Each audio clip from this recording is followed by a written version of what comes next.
taking care of our people. Those who are working, increase their salary, increase their minimum wage. When we do that, we can help to increase their motivation, to help them to work effectively and also efficiently, and also helps them to save them from poverty. In Malaysia, the prices, inflation are increasing. Everything in this life, everything in this world is increasing. Inflation is increasing. The prices of the goods and services are increasing. So the government must do something to save this thing and to help this problem. Thank you so much, and Assalamu alaikum wa rahmatullahi wa barakatuh.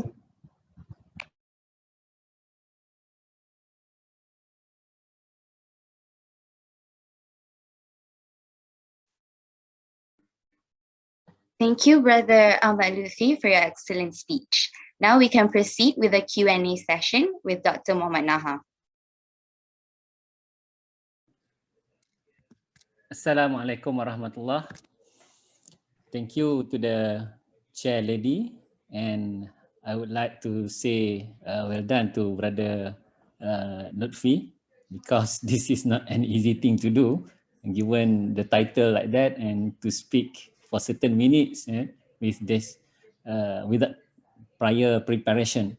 So my question to you, can you differentiate between fakir and miskin, and how when the government increase the poverty line to 2,200 ringgit, if I'm not mistaken, 8 ringgit, affect this category fakir and miskin? That's all. I may ask, do I have some preparations before I answer? You can answer straight. I asked about the difference between fakir and miskin, and how this increase to 2,208 ringgit poverty line affect these categories. Okay. First of all, thank you so much to Dr. Naha. It was a really good question. And this is a question which is frequently asked to the Mufti, and he has also differentiated this in Kitab Irsyadul Fatwa, in the book, the differences, apakah perbezaan dengan fakir dan juga miskin. So let me make it clear that the fuqara, fakir, is the singular for fuqara. Fuqara is the plural. So fuqara means the poor, and miskin, the plural form of miskin, is masakin, which is the needy. So these two people, the poor and the needy, they are both eligible to receive zakat. Both of them are eligible to receive zakat. So so fuqara, the difference between the fuqara and the masakin, the poor and the needy, the difference is one of them they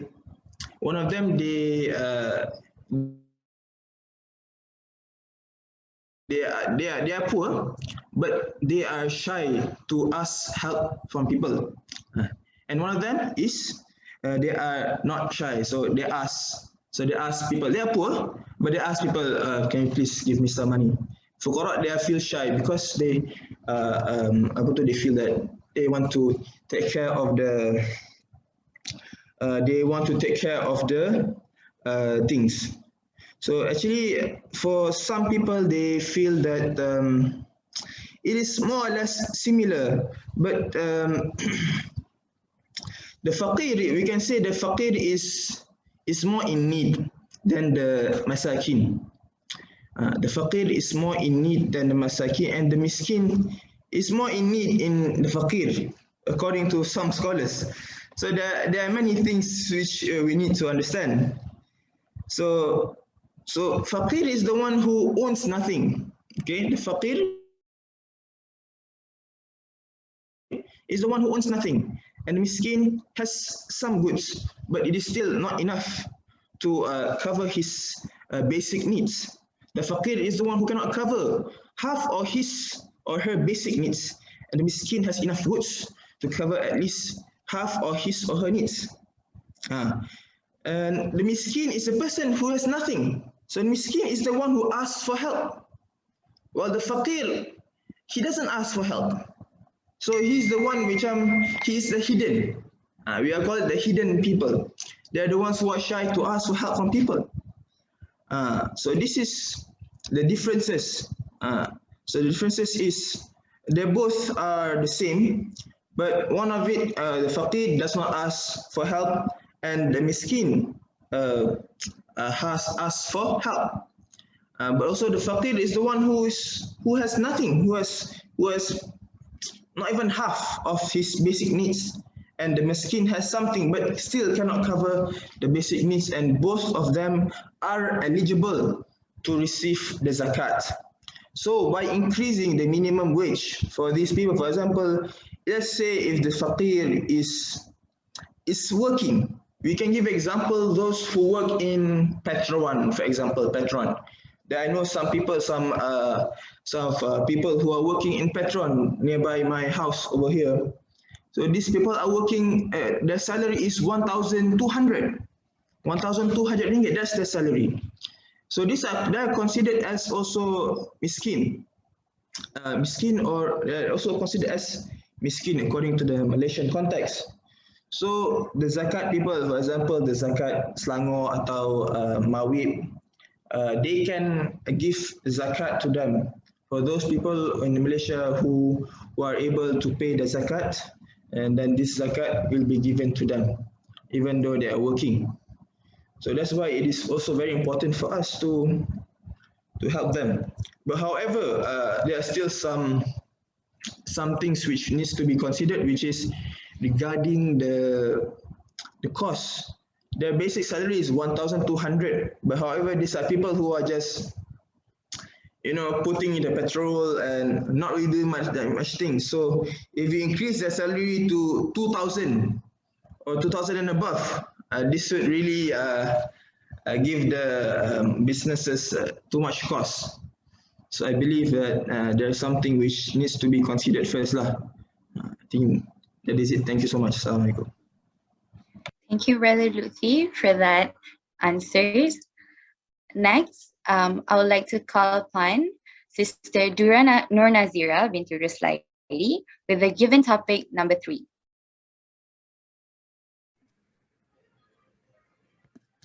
How will the vaccine immunization program affect the overall economic growth? In your opinion, which sectors will benefit the most from this program? Sister Dura, you may now start preparing your speech.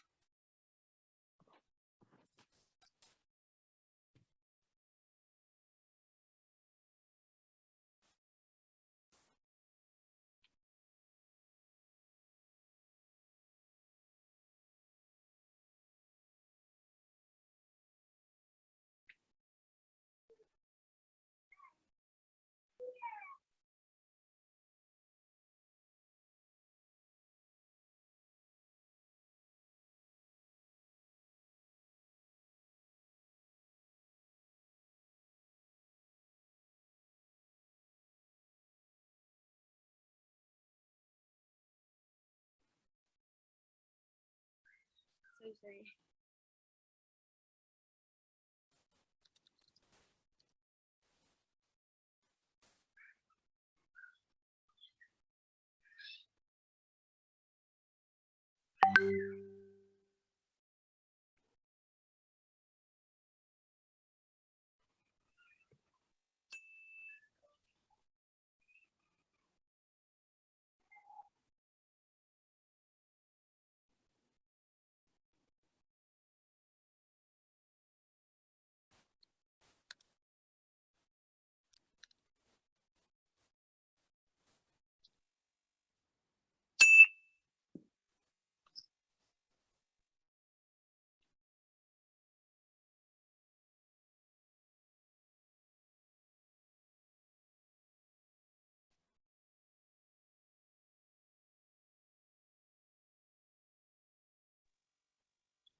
Sister Durar, your 1 minute is up and you may start your speech. Okay, first of all, I'm sorry because I don't know why the background is blend with my face, so I cannot put the background. So I will use the plain background first. Alright, Assalamualaikum warahmatullahi wabarakatuh. My name is Dura Nur Nazira. I'm third year student from Bachelor of Economics, minor in Finance and International. So the topic given to me is about vaccination, that we know that now we already in COVID-19 world. We live also with COVID-19, with the coronavirus. So as a human being, as Khalifa of Allah, we need to do something of how to get rid of this dangerous virus from the world, right? So we believe that we have suffered about more than 1 year from this coronavirus COVID-19. So I believe that in this very modern technology, sophisticated technology, that usually vaccine is we will found vaccine more than 15 years. For example, in Malaysia only, we already have 11 vaccines for 15 disease, which each vaccine has found more than, it takes about more than 1 year, and even taking more than 10 years of getting only one vaccine. However, I believe that this vaccine for COVID-19 found by other developed countries such as US, such as Istanbul, they found this because it is an urgent and in need, because we know that a lot of death, and it is a fatal disease that every country face. So the faster the vaccine that we get, the faster the good it will be. So talking about vaccines, we need 2 doses of vaccines, right? So in Malaysia only, we talk in Malaysia first, at least 1 dose that people get in Malaysia, 1 dose of vaccine, which is 609,153, which is 1.9% out of our total population. So Malaysia total population is 2.65 million, right? And then the numbers of person who get at least 1 dose is more than the person who get 2 dose, which is fully vaccinated. Total dose that we need to get is 2. All right, the fully vaccinated is less than the dose who get only 1 dose, which is the fully vaccinated in Malaysia is 409,794. So which is, this one is about 1.3% of out of total population. It means that the vaccine in Malaysia is start to given to the people, but the numbers of those who at least get 1 dose is higher than the fully vaccinated, because it is still early. All right. So we know that when we talk about vaccine, we have a lot of brand, a lot of effectiveness. So the famous one is Pfizer, which is this one is already distributed to our leaders, to our Prime Minister. And then we have a lot of other brands, including COVAX, AstraZeneca, Sinovac, all right? Okay, if we talk about vaccination, we need to think of how much government spend on these vaccines. All right, so on budget 2021, which is announced last year, the budget for vaccine is about 3 billion, all right? 3 billion, which has been announced by Tengku Zafrullah, our finance minister, right? So, oh yeah.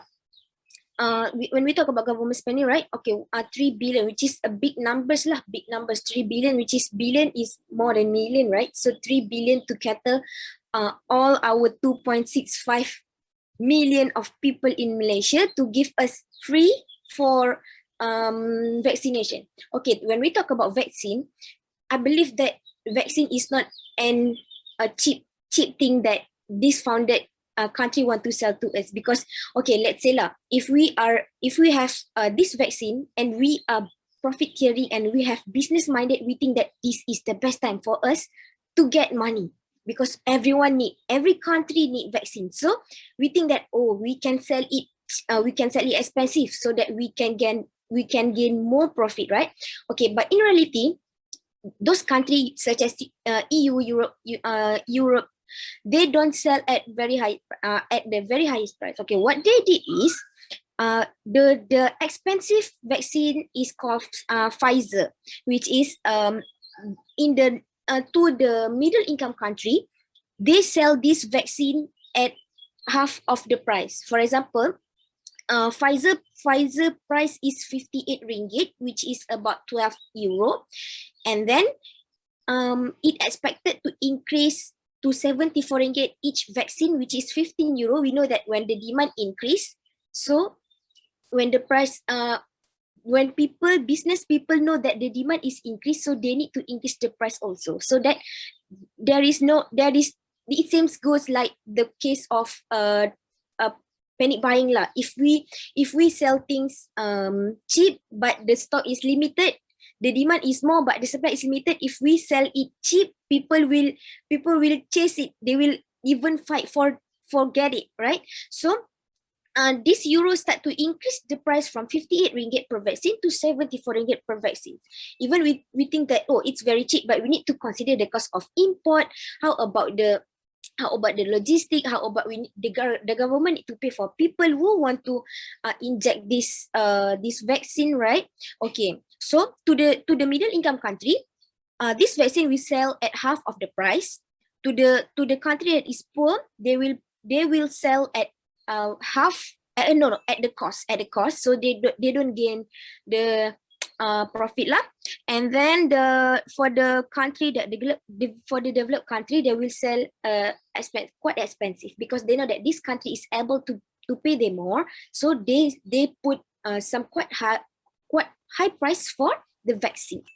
All right, and then remember that I said that just now, the budget for 2021, the budget for vaccine is 3 billion, right? But as so far that Malaysia has done is, it's only 2.05 billion, which is the actual money that government spent is less than what we expect. So meaning that this is good lah, because we can use the money less than what we expected. All right. So when we talk about vaccine, it falls under Datuk Khairi Jamaluddin, which is he is the Minister of Science, Technology and Innovation. And also when we talk about vaccine, it can relate it with inelastic demand. How expensive it is, we need to have that. So our demand is inelastic. We're not sensitive with the price because it is a necessity for us right now. Okay. All right. So in order a country to get to have no worries on COVID-19, or to get rid, or we can say of free from COVID-19, is when 80% of the population in that country has vaccinated. Okay, so far we have in Malaysia, the percentage that our people have vaccinated is only 1.3%. So we need another 79% of people get vaccinated, then we can say that this Malaysia is free, can have in a safe place lah, like that. But but we cannot guarantee that if 80% of the population get vaccinated, this country is free from COVID. No, we cannot say that, because remember, right, the COVID-19 case in Malaysia, even in Malaysia, is start to increase again. So we cannot guarantee that, because this virus is everywhere. Even though we can say Malaysia, we are free from COVID, but people are migrate, people are come from outside, inside they work. We also move, we also go anywhere. So we cannot know where is the coronavirus is. When, for example, let's say I touch this wall, I also cannot see, is there any coronavirus there? So this is the function of government, to make sure that their people is safe, their people get vaccine. All right. There is one country which is the people in their country, 600 people of their country get vaccinated, and the number of cases reduced by 94%, which is proof that vaccine help to reduce the number of cases, which we believe that if we still live in this COVID-19, it will affect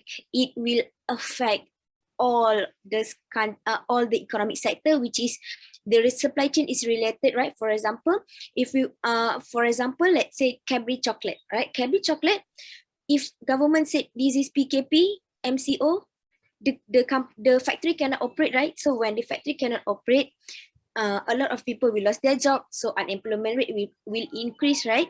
So we know that when the manufacturing sector is froze, they cannot work like the usual without COVID before this. So the manufacturing is less, so our GDP is less, because GDP is depends on the consumption, right? So when less chocolate Cadbury is made, so we cannot buy chocolate Cadbury. So how can it want to record in GDP, right? So Pardon me, sister, your time is up. So Alright, can you wrap your speech? Thank you. all right. So in my opinion, the most sector that must be benefited from this vaccine is healthcare sector, because the frontliner is the one who managed that got COVID-19. If the vaccine is not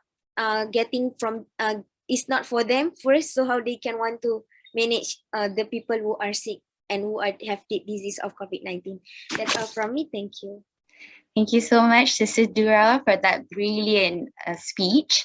Now we can proceed with the Q&A session with Dr. Maya. Bismillahirrahmanirrahim. Assalamualaikum warahmatullahi wabarakatuh. Yes, first of all, thank you for inviting me to be one of the judges, and to the participant, Brother Lutfi just now, as well as Sister Dura. Yeah, you have done a very good job. Like what Dr. Naha said, it's not easy to be preparing a impromptu speech. And also to Sister Dura, I think I have to also commend you for your knowledge in terms of the vaccine. Yeah, you also brought us back to the, what do you call it, the history, yeah, of the 50 vaccines in Malaysia. You mentioned those. And you recently mentioned that one of the sectors that will be revived, yeah, particularly in terms of the economic sectors, would be healthcare, right? I have two questions. And my first question is, do you think that with the revive, yeah, of the healthcare sector coming from this expected success of the vaccination program, would that be enough for it to be boosting our economic growth, right? And my second question would be, there is a very low registration still, yeah, especially for the second phase of the vaccine program, coming from the seniors especially lah, yeah. So do you have any comments on that? And do you think the way, because now we are using the My Sejahtera to actually do the registration and whatnot, and of course you can still go to the clinic lah, yeah, but do you think it's sufficient to get all the what do you call it, highly risk groups, yeah, particularly the senior citizens, to be coming forward and register themselves? All right. Going to the first question. So is healthcare is enough? All right. It's surely it's not enough for healthcare only. I believe that a lot of sectors, other sectors that we need to also help them. I think the second sector that must be benefit is pelancongan, tourism, because tourism sector is the only sector that's still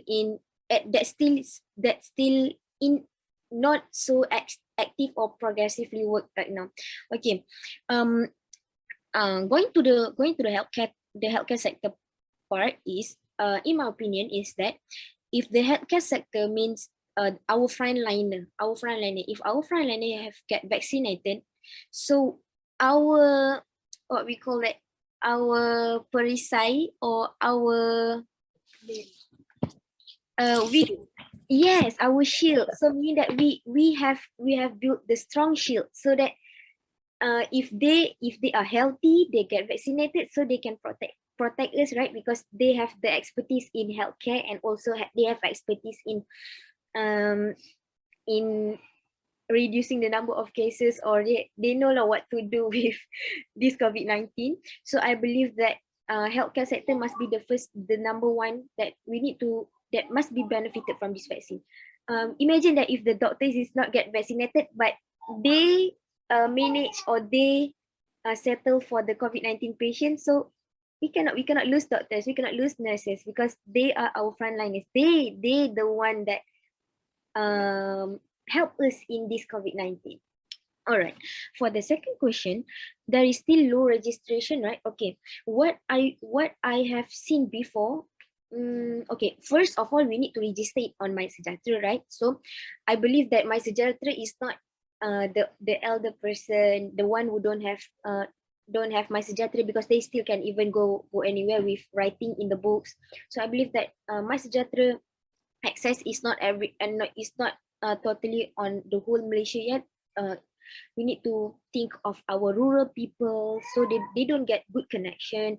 So I believe that in my residence there is a lot of small, it's not gerai, but they open, for example, in Bazaar Ramadan, in my residence they also open a small gerai, is like a small stall for people who want to register for vaccination manually. So this is under the adalah ahli Dewan Undangan Negeri or ahli parlimen, AP of that area.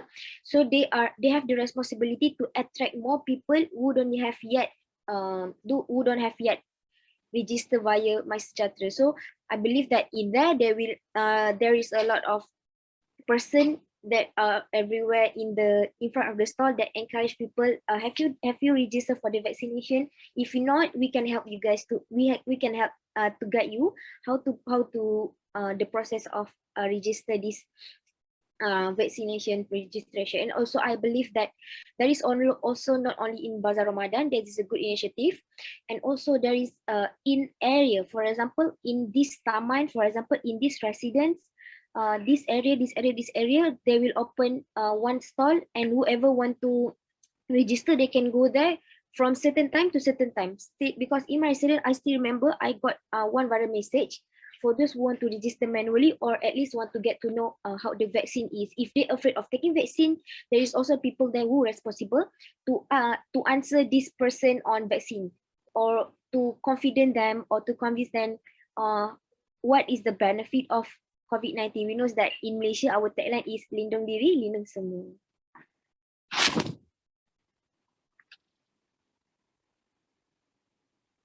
Thanks Thank you for so answering the much. question.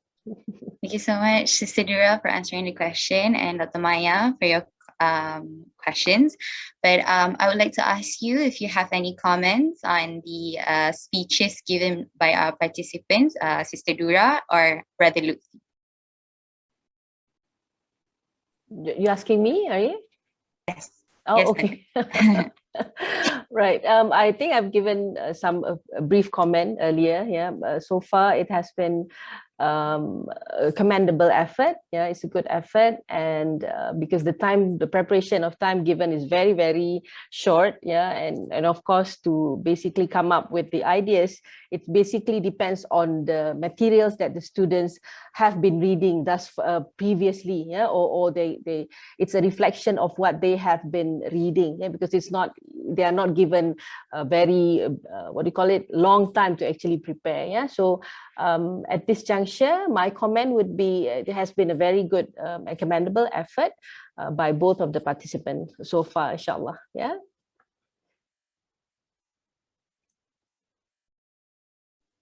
Thank you, Doctor, for your comments. All right, we'll proceed to the next participant. I would like to call upon Brother Muhammad Hafiq Ikwan bin Harikuz Zaman with the given topic number 8.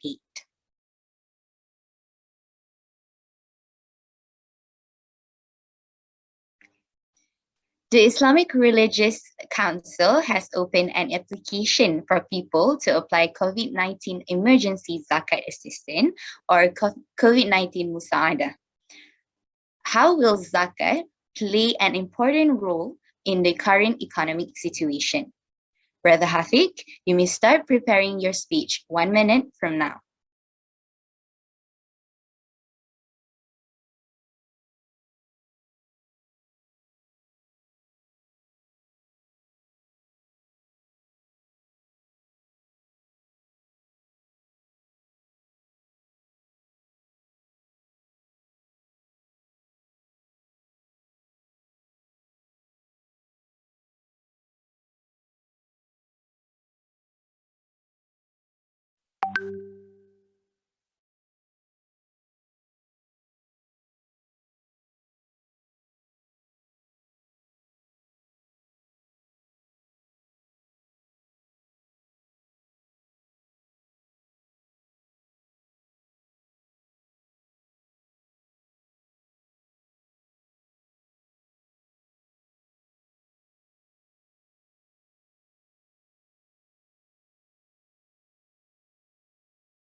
All right, Brother Hafiz, your 1 minute is up. You may have the floor.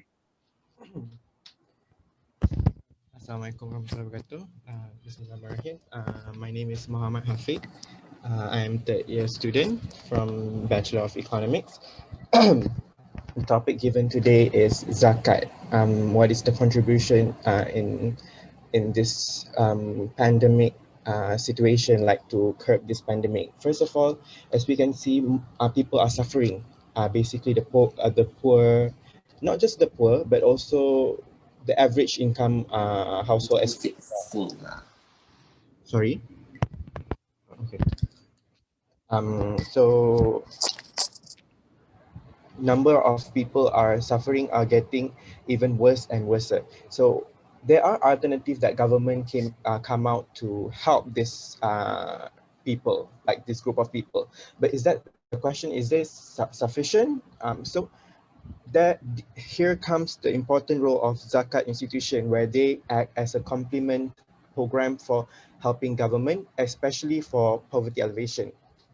Okay, what are the help that they provide? Actually, they provide, of course, they provide cash of aids. Like for example, recently Zakat Selangor has allocate 1.48 million for 33,211 citizens.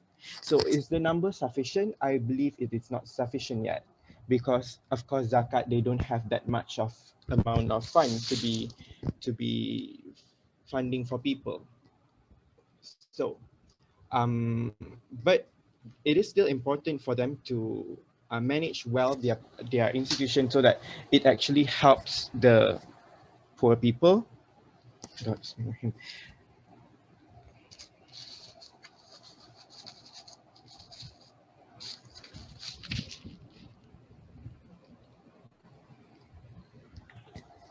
Okay, zakat collection from each states are different, categorized by different percentage. For example, in Malaysia, in different states are different percentage. So a total of 2.5% average of gross income per capita, and also for corporates, businesses are being catered by the zakat, each individual. This could actually helps. This is the recent one. It is an alternative that which could help. It could help those people who are in need and also affected by this COVID-19. So what are the contribution and how can it be effective in economy? Is it by increasing the productivity? As we can see now, employment, there are more people are getting unemployed. Why? Because the company have been bankruptcy are getting increased, the number of company bankrupt are increasing, so they lost funding, they have insufficient fund. So with the help of zakat institution, it could actually help the company to raise their fund, to manage their business well, so that they don't have to cut off their workers, they don't have to even terminate them, or even cut down the working time, so that it will affect their salary. So if they could actually benefited from this zakat, it actually helps the labor sector, and labor sector would actually help the economy by increasing the productivity in the country. Why is it important? Because when we help our country will help us. If productivity increases, it actually helps to increase the GDP. As GDP increases, it actually helps the country by increasing our even per capita income and also the national income. Okay.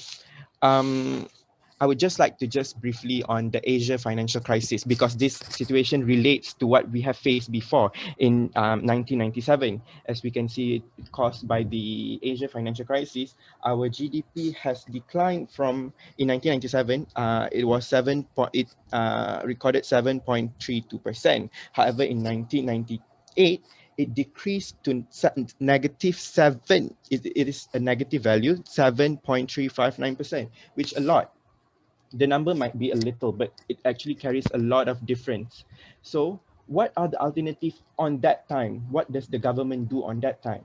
Did they manage fund from outside, like International Monetary Fund? No, the government said no, they are not going to get fund from IMF. They would do internally. They would actually help internally, because if we in debt with other nation, like from international, from foreign, it actually making the country even worse. So if we help our country, like our zakat, uh, it actually helps within the country, because it inject the money within the country back. For example, the alternative take back in those days was to reduce interest rate. Interest rate was reduced by, from 1997 it was 6.9% to 1998 it was 3.81%. So with this, it actually encouraged people to borrow money.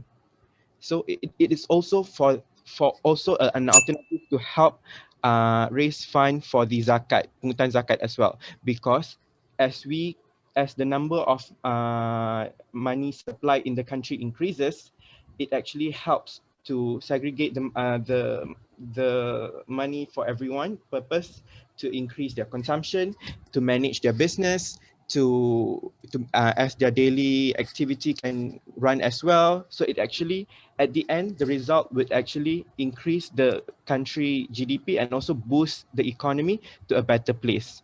I believe this alternative can also help people through zakat, and also the effect would give for we and also the company, the economy itself. That's all from me. Thank you. Thank you, Brother Hafiq, for that such a good speech. Now we can proceed with some comments and Q&A session from Dr. Naha. Okay, thank you very much, Chair Lady. And well done to Brother Hafiq. Again, I get two participants related to almost, the same issue, something to do with income level. The first one is about poverty line income, and then the second one here, zakat, and how zakat can play major roles in the current economic situation. I think just to get permission from the chairperson, I will give my question first, and then Brother Hafiq will answer, and hopefully after that I can get some room maybe to give some points related to the questions, because that's also can hopefully a form of knowledge sharing for this session. Very well. You may, Dr. Naha. Yes. Now, my question to Brother Hafiq,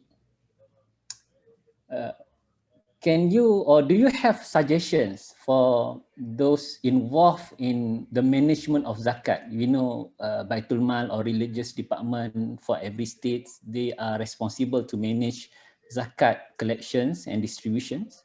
Do you have suggestions that these agencies can improve the efficiency of collection and distributions? That's all.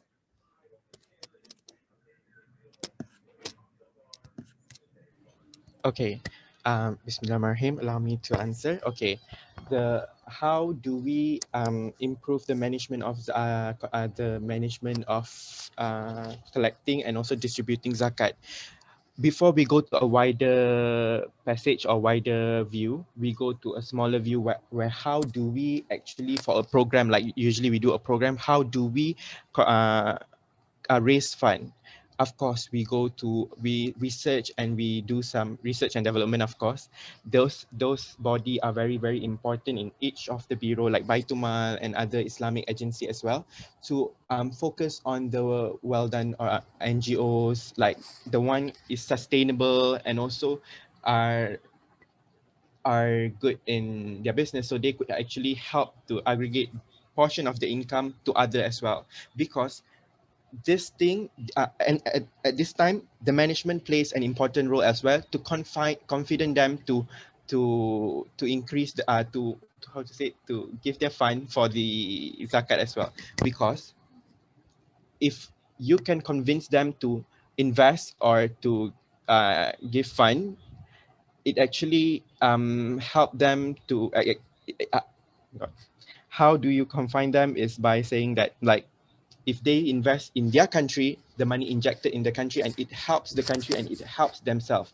So if they can confine them through that way, it actually a good way to increase the fund. Besides that, they could also go to, of course, now Department of Statistics have been very, very, very well developed. So they have a lot of data right now, even for students to do assignment, we usually go there to get data. So the same thing the agency can do, they can also go to that website to find the information and what are the things that needed for them to increase the funding for zakat management, and also for them to distribute to those who are really needy, the income line which we know that is really in need of fund, especially during this pandemic, COVID-19. I think that's all from me. Thank you. Thank you, Brother Hafiq, for your answers. Dr. Naha, if I may, we also would like to hear your comments on Sister Dura's speeches and also Brother Lutfi's speeches, alongside with Brother Hafiq's speech. I will maybe touch in general first, what are things that we hope to get from the discussions here. A few things. We are looking at your speech or delivery quality. I think your online, whether it is good or not, also may affect that. So far, so good. All right. At the same time, we are also looking at your non-verbal communication. For example, your hand gesture, your face reaction. Those also matters in how we look at your performance. And then your time management, I think no problem because you have the person who take care of your time.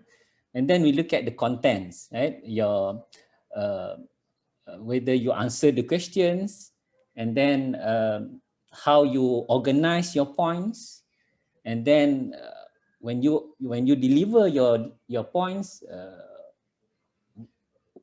do you provide facts, examples? These are things that you can do to improve your delivery. Definitely, my suggestions, maybe we already have 3 participants, but one quick way is for you just to quickly draw a mind map and get the points ready for you. You don't have to, I don't know what you do. Maybe you just Google and see whatever on Google screen, but that's not the best way how our brain works when we are under pressure like this. All right. So given this question so far, I think most of them are related to the current situation. I think most of you so far are aware of the situation of the economy. The economy is not doing well. We recorded recession last year, negative 5.6. This year is a very bumpy start. So far, for example, the first question related to Brother Lutfi talking about poverty line, and we increase poverty line during the time when the economy is in recession. So we have double trouble there, right? The first recession due to the pandemic, that's we don't ask. But when we increase poverty line, yeah, the intention is good, but doing it when more people will be in that category, that would signal more responsibility to the society, to the government to shoulder. Therefore, how we want to get enough revenue stream for the government to buy vaccines. We can relate this to the second participant, right? Sister Dura. And for the third participant, Brother Hafiq, zakat. Zakat is not the main source of revenue to state government and what more to the federal government in this country. Definitely, it plays significant role to assist, especially Muslims, poor and needy, fakir and miskin. And there are many ways how this money can be used, zakat, right? I think database, as Brother Hafiq mentioned, is very important. And now I think there is a need for religious department to improve the technology in the way how they manage the agencies. We know from many discussion I have, we find that they have problem with lack of staff. That's the common outcry given by these agencies. So technology can help. They can have better apps to collect, to deliver, to identify those in needs. And we always, you follow Twitter, you know, our icon in Twitter about giving donation, Ustaz Albit Liu. He can act very fast on social media. I think this agency should play catch up and even try to beat that. I think look at that in a positive way. So that's a bit of brief comment so far. Thank you. Thank you so much, Dr. Naha, for your comment. All right, so we would like to welcome the fifth participant, Brother Muhammad Hakimi bin Zarimi, with the given topic number 13. Discuss how the green economy can address the current climate change issues. Brother Hakimi, you may now start preparing your speech. Sorry, can you repeat the question? Yes. Discuss how the green economy can address the current climate change issues.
Okay, Assalamualaikum warahmatullahi wabarakatuh. I bid to the MC of the event and the judges, Dr. Maya and Dr. Naha. So the question given to me is that how can the green economy addresses issues such as climate change? So first and foremost, we must understand what is green economy. Green economy is an economy that aims to reducing environmental risks and ecological scarcities. And it aims for sustainable development without degrading the environment. It is closely related to ecological economics, but green economy is more politically driven. So how can green economy become a top solution for climate change? Let me give you an example. In terms of green spending, what is green spending? It means that the government spending is shifted to green purposes. For example, the EU, the European Union, it is leading the charge and it's doubling the green budget, while President of China is pledging to make China a carbon neutral by 2060. So carbon neutral, okay, let's talk about that. When we invest in the green economy, we are resolving our relationship with nature. For example, in terms that the initiative in China, meaning that the government is investing in electronic cars, for example. So because of that, less smoke will be produced and result in cleaner air, which that leads to a greater health quality. Okay. Another example is that France also has a green stimulus in their COVID package. However, the green stimulus in the green economy is heavily influenced in carbon focus. For example, it's focused on low carbon transport, like retrofitting homes, and a large investment in renewable energy. Even though these are innovative programs and preventing reforestation and biodiversity restoration, this initiative often leads to one-off effort. Okay.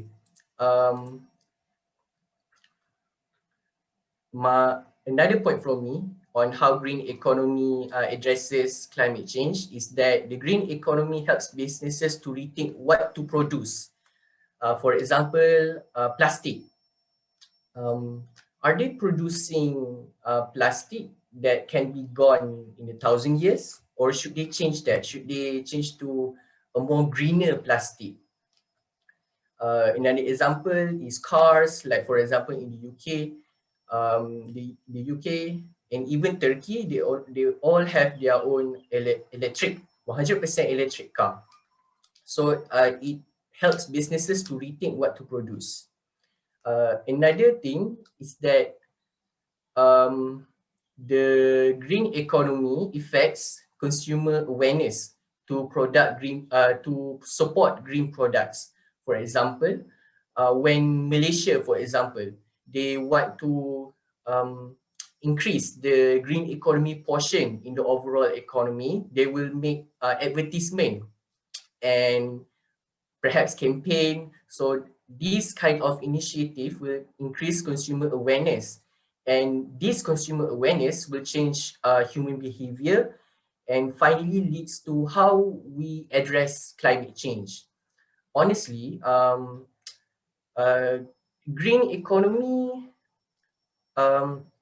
is too focused on high developed nations, because like developing countries, they don't actually think about green economy because they think more on how to put food on their plates. However, rich countries are the other way around. So the United Nations and the government in developing countries need to work together to um, to provide practical solutions to the people in developing countries so that they can become green economy and address climate change. Okay, so another way to address climate change by the support of green economy is to through climate finance. Okay, so climate finance is when funds go in that support green economy to address climate change. For example, Malaysia, we have green sukuk. So this investment, they support clean energy industry, to support the climate resilience and forests, to stimulate economic activity, to generate millions of jobs, strengthen key economic sectors, and prepare future shocks. Okay, that's all from me. Thank you. Thank you so much, Brother Hakimi, for your amazing speech. And now we can proceed with Q&A session with Dr. Maya. Right. Thank you, Brother Hakimi. I think it's a good start, yeah, that you, it's a good way to start, that you explain on the what green economy, you define on green economy, what is green economy and how it can basically address climate change. Yeah. I have one question so far, yeah, from your point of view, because you also mentioned that there this kind of effort has been going very well for developed nations, yeah, but for developing countries, as we can see, it is not there yet. Yeah, in fact, for Malaysia, particularly, yeah, we have, even if you want to install a solar panel for houses, yeah, it will cost a couple of thousands, 20 over thousands, yeah, so far, right? But from your perspective as a student, yeah, because yes, there has been efforts, yeah, and awareness campaign on recycling and things like that, yeah, just to restore, what do you call it, good ways, yeah, or instill good behaviors with regards to taking care of the environment. But from your perspective as a student, what more can be done, yeah, to basically increase this effort so that we'll become a nation where we have that kind of a high sense of responsibilities when it comes to our environment, yeah, like the use of plastics and whatnot. So what would you add in terms of your comments on that? Dr. Maya, you meant in the capacity of the student, right? In the capacity of the student. Your Okay. current, what do you think that the students can do? Yeah, particularly DUIA students lah. I want to make it much more confined.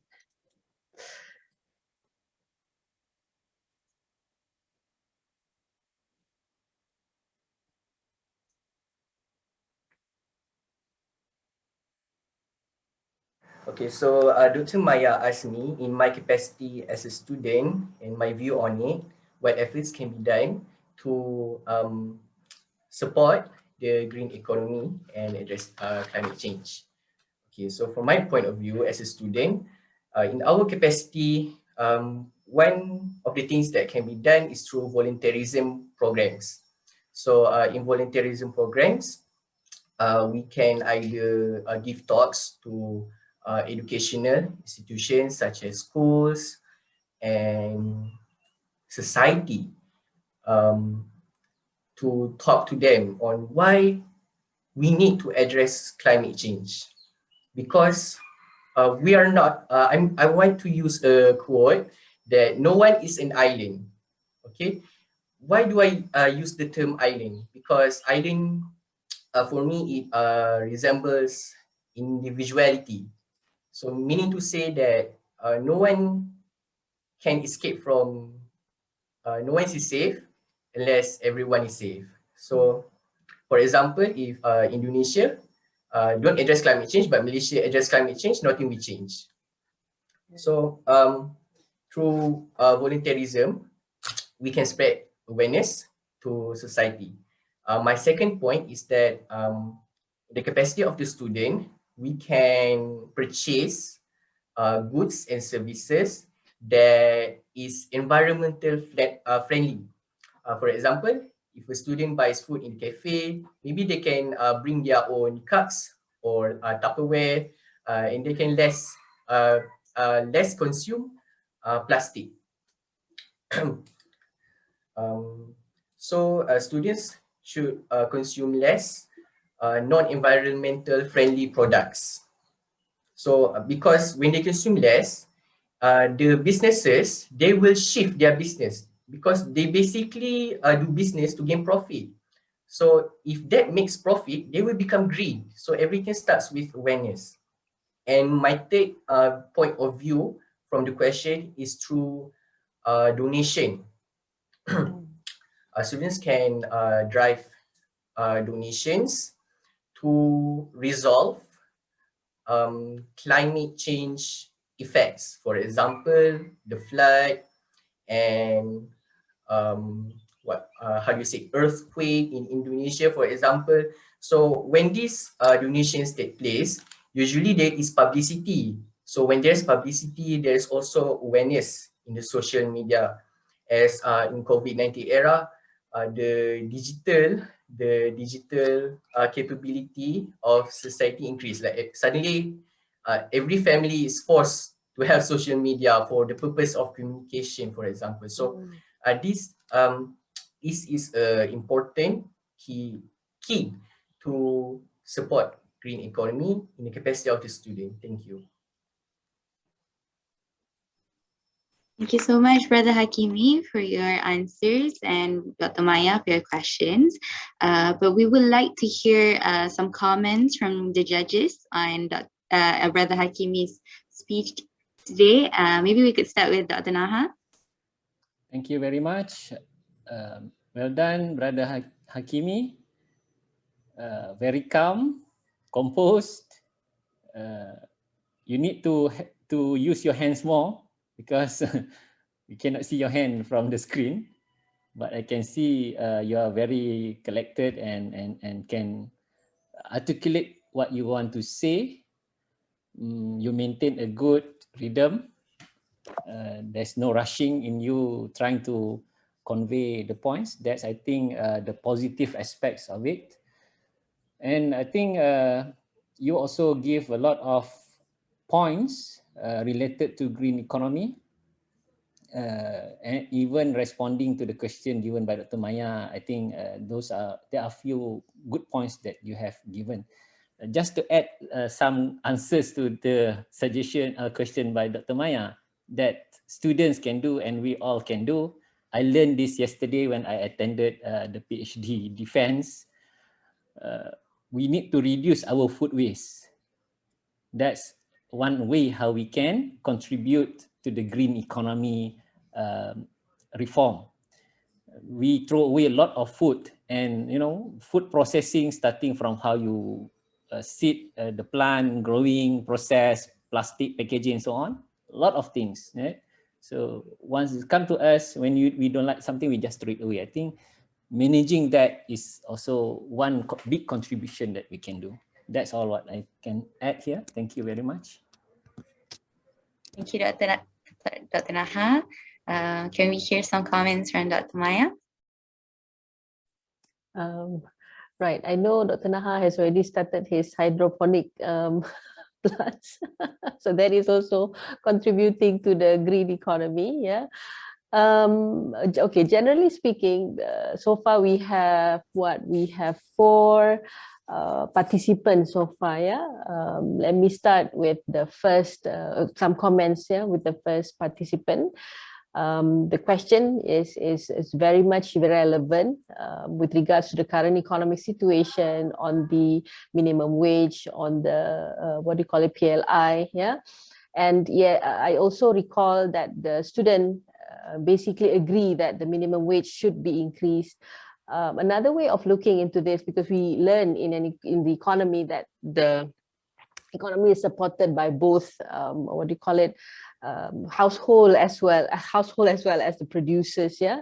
So I would also like to highlight the points where we talk about minimum wages increase, the call for minimum wages increase, to also look at from the perspective of the SMEs. Yeah, because SMEs are also the main contributor to the growth of the economy, and increasing the minimum wage would also raise their cost of production and whatnot. And maybe we can also think of whether the SMEs have been getting a good support and incentives given by the government. Yeah. So yes, as far as we are concerned, yeah, we would like the minimum wage to be increased accordingly, yeah, because the PLI, the poverty line income, has already been increased. But I'm sure that just stating from one point of view, yeah, it's not sufficient. We also need to be looking at the other side of the coin, right?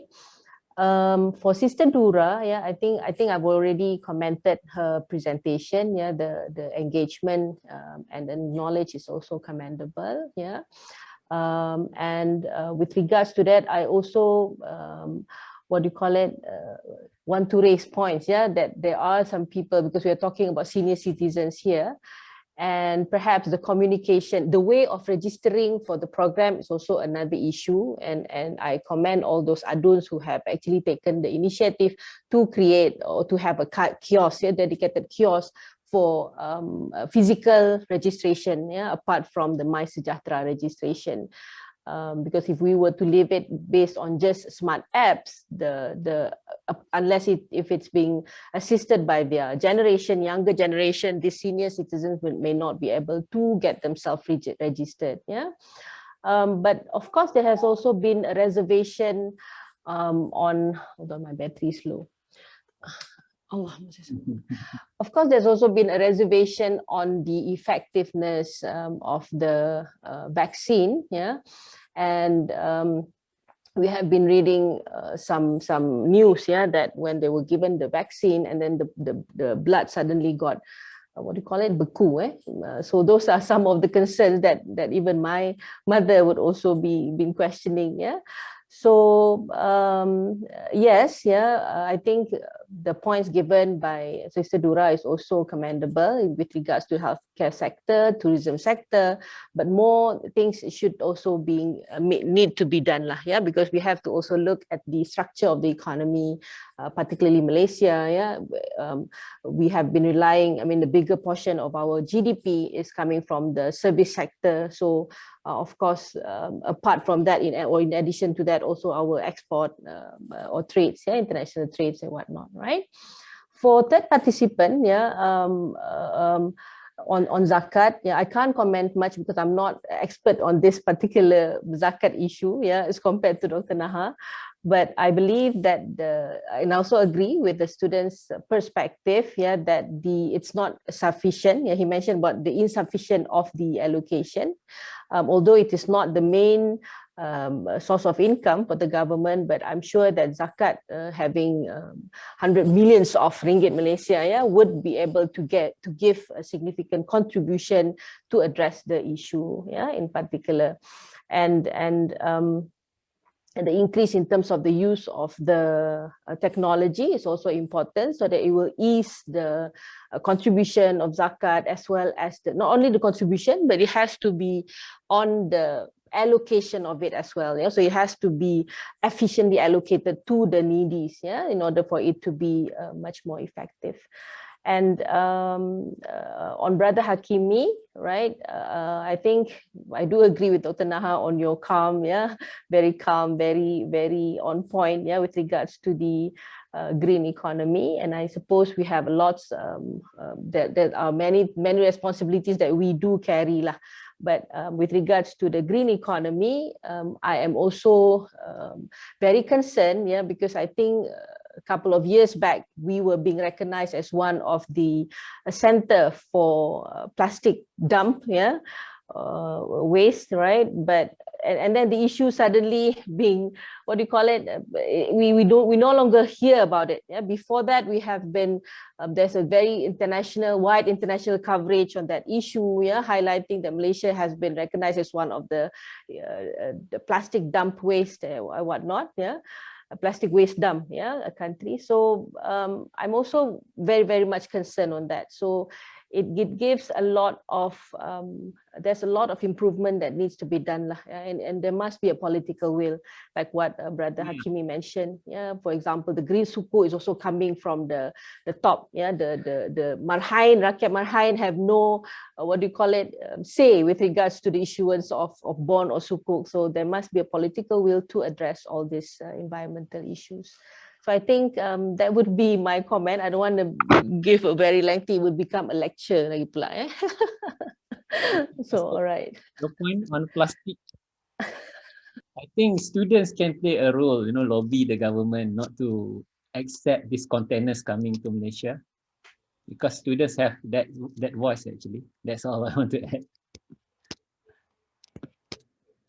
Thank you for both judges for such a concise comment. Yes, with those comments, we're now at the end of our program. But before that, we would like some feedbacks from the judges on today's competition, some improvements that we could use in our next programs. Maybe Prof. Naha, Dr. Naha can start first. Thank you, Sister Shakira. I thought there are 7 participants this morning, only 5. 4 or 5. Some of them are not responding somehow. Okay. Earlier we should earlier they are sampai ke petang, but suddenly reduced. But I applaud all these brave participants. This is not just about showcasing your ability to articulate instantly to tough questions. Just for the information of the audience, we judges, we don't make the questions. These questions are made by the committee. And when we go through the questions, we say, oh, you guys really like hard exam questions. We judges have feel that the questions are intermediate and difficult level. But these participants who participated today, I would say they show their courage. Not just that, on top that, willingness to register is one step. Joining and doing it is another level. So you put on your high gear today. That's, you should tap your own shoulder, give a big clap to yourself for that. Number two, in terms of the quality of the answers given, also I would say excellent. I would say all the participants, all of you get A- and above. There is nobody get below A- for today's involvement, roughly speaking, all right? Because compared to, I became a judge for 2 contests like this before, right? I think this time much better. I don't know, maybe because you feel more comfortable. There is no real audience in front of you, just your camera, your computer, and then you can give better points. Maybe that's help. Maybe if we put you on real stage, I don't know what's that will be different or not. Right? That's also another interesting study to see, observation to make. Nonetheless, points are there for all participants. Organization, I would say, one way how you can improve, right? In case in the future, you suddenly, even you become politician or you become some salesman, chairperson, just remember when you want to give a speech, 3 simple things. Number 1, introduction. Number 2, the contents. Number 3, the conclusion, including the closing. All right. The conclusion should wrap up your earlier points so that your audience can remember what's the take-home point. As simple as that. Introduction, just call few names if you like, because that will at least bring that person's attention to you. Contents require some knowledge or your ability to know what's the point. Maybe it is based on your expertise, right? Contents we can put aside, but just remember these 3 steps, 3 points when you want to give a speech. And I remembered when I attended UIA earlier, my lecturer mentioned that, as a Muslim, when you start, whatever you do, even when you want to give speech, start with Bismillah. Right? Because when you start with Bismillah, then settle. Inshallah, everything will be good for you. And good also to those who hear it. I think that's all my points. Thank you very much. Thank you, Dr. Naha, for those uplifting words. Maybe Dr. Maya have something to say. Right. Okay, Bismillahirrahmanirrahim. So taking from Dr. Naha, I'll start my speech with Bismillah. And for the students, information is not easy for Dr. Naha to give A- and above, yeah? So you should be proud of yourself. Okay, Alhamdulillah, yeah, I think it is a very commendable effort for the Becs Council to be doing this kind of competition, yeah, and perhaps because initially we had through the briefing, yeah, you briefed that there were 13 participants, yeah, who would like to participate, and then later it was 7, and then now we had today we have about 4, so some of them perhaps get cold feet, yeah. Again, it is not easy. Yeah, we do agree and acknowledge that this kind of impromptu speech is not easy. So that's why I think congratulations and shabas again to all of the participants. You did very well. You have basically demonstrate the knowledge on economic concepts and theories, yeah, and then you are also able to express your awareness on the contemporary issues, yeah, with regards to COVID-19, vaccination, PLI, minimum wage. Yeah, so those are the things that are very much expected on economics students. Yeah. I suppose in order to improve, yeah, this, it would be good if there is an effort from the Becs Council, yeah, to actually do a short kind of workshop on how to conduct or how to do impromptu speech, yeah, what to prepare, do a mind mapping like what Dr. Naha mentioned earlier, yeah, and what do you call it? Deliver the speech within the time given. Yeah, so you are given 1 minute to prepare. So what should you prepare in terms of mind mapping, and what should you deliver in terms of the speech itself, yeah, with regards to the topic given. So I think that is also another improvement that you can do. But for today's session, yeah, everything has been very well, although it would be, yes, of course, much better if we can do this physically. But again, yeah, having this on online basis is also a plus point for the participants, I believe, because you are not, you know, like standing or sitting in front of the judges, yeah, the real physical judges, yeah, so that gives you some sort of additional confidence code, inshallah, yeah. So my last comment would be, of course, by participating in a competition, yeah, the ultimate goal is to win it, yeah. But I suppose what's more valuable is and priceless is the experience going through it, or being part of the competition, yeah. So shabas again, and I wish you all the best and success fi dunya wa akhirah, inshallah, yeah. Thank you. Thank you so much, Dr. Maya, for your words, your kind words.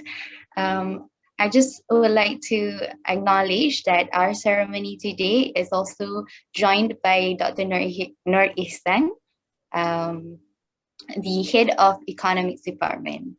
Therefore, I would like to call upon Dr. Nur Ihsan for a closing remark. Thank you, Shakira. Can you guys hear me? All right. Yes. I would prefer not to say this as a concluding remark, especially on a weekend. It's supposed to be a little bit more informal. And, you know, I'm actually, you can consider this as, you know, impromptu speech from my part. I have been following you guys from the beginning. I joined the session, in fact, since 8:30.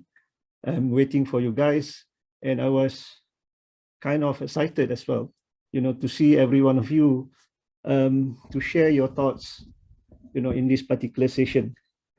I just want to give a quick shout out, you know, to all those involved in this program, particularly the, you know, organizing team. I think you have done a good job. And of course, with all the effort, I hope that, you know, you will be blessed during this month of Ramadan. And to get, you know, people to involve, that would be among the challenges, especially during the month of Ramadan in the morning. You know, many students basically still, you know, sleeping, or, you know, after, you know, their early, apa panggil tu? Sahur.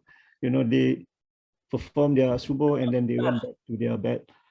But I think, you know, overall, we do get, you know, the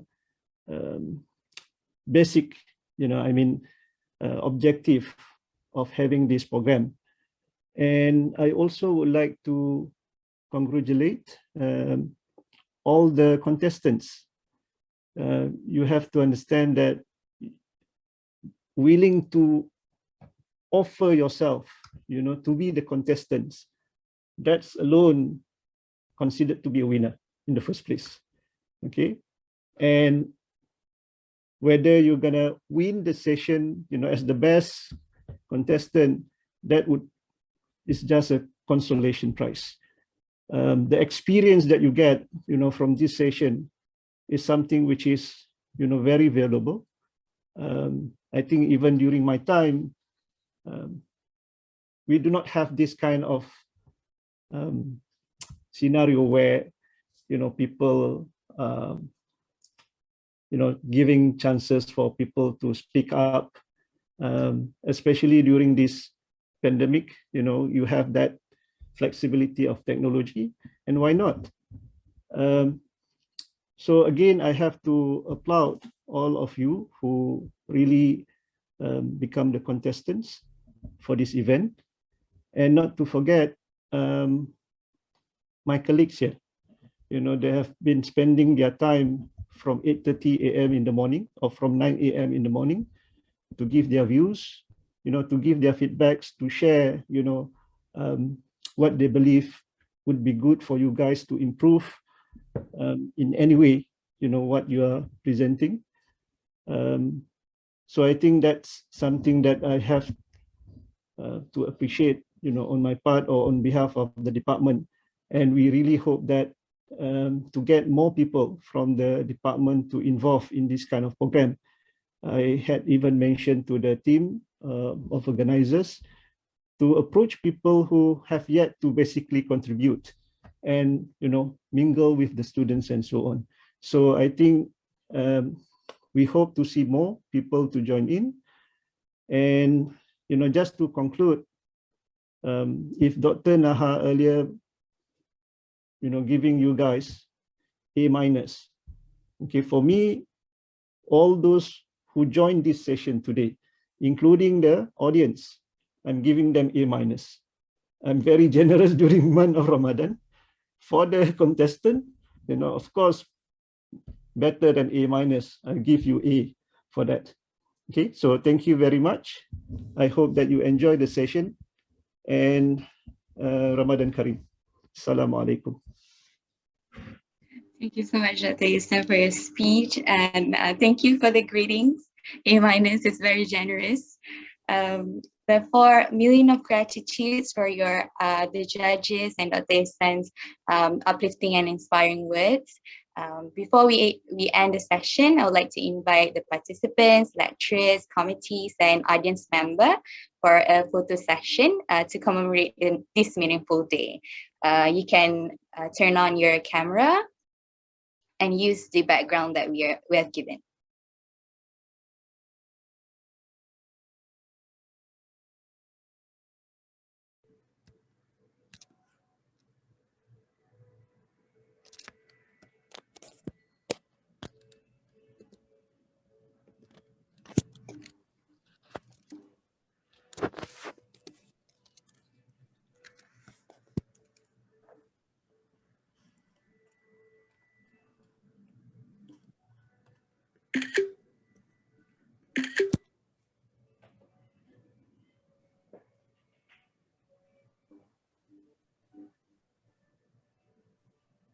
Okay, so let's start, yeah? 1, 2, 3.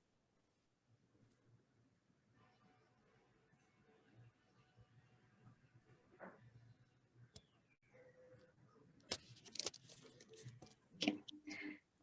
I believe that's done. Okay, I believe that's done.